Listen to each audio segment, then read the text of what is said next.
Hi అండి, నమస్తే. ఈరోజు నేను బ్లౌజ్ బ్యాక్ పార్ట్ని ఈజీగా చూపించబోతున్నానండి. బ్లౌజ్ మెయిన్ పీస్ని వచ్చేసి మనము సీదాలో పెట్టుకోవాలండి. లైనింగ్ని ఇలా కట్ చేసుకుంటాం కదండి. బ్లౌజ్ యొక్క నడుము భాగంలో మనం ఇంటర్లాక్ చేయబోతూ ఉన్నాము. మామూలుగా అంటే ఇంకొక ప్యాచ్ వేసి కుడతాం కదండి, అలాగా లేకుండా ఈజీగానే మనం ఇంట్లో ఉండి నేర్చుకోవచ్చండి. దీన్ని చూడండి, లైనింగ్ని ఒక 1/2 ఇంచు ఖర్చు కోసం వదిలేస్తాం కదండి, కుట్టి ఒక 1/2 ఇంచు ఇంటర్లాక్ చేసేస్తాం కదా. చూడండి, ఇంట్లోనే ఉండి ఈజీగా మనం ఎటువంటి క్లాసులకు లేకుండా ఈజీగా నేర్చుకోవచ్చండి.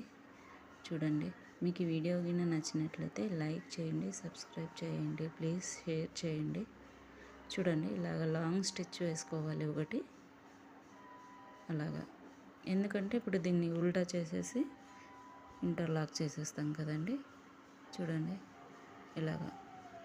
ఇలా స్టిచ్ చేసిన తర్వాత బ్లౌజ్ పీస్ని ఇలా తిప్పేసి దాన్ని అలాగ ప్రెస్ చేసుకొని క్లాత్ను మళ్ళీ ఒక స్టిచ్ వేసుకోవాలండి. ఎందుకంటే లైనింగ్కి ఒకే స్టిచ్ ఉండకూడదు కదండి. ఇలాగ లాంగ్ స్టిచ్ చేసుకున్నామంటే నీట్గా అవుతుంది. చూడండి, ఇలా కుట్టుకోవాలి.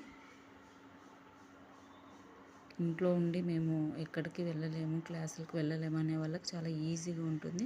4 సైడ్ ఈ విధంగా స్టిచ్ చేసుకోవాలండి బ్లౌజ్ని.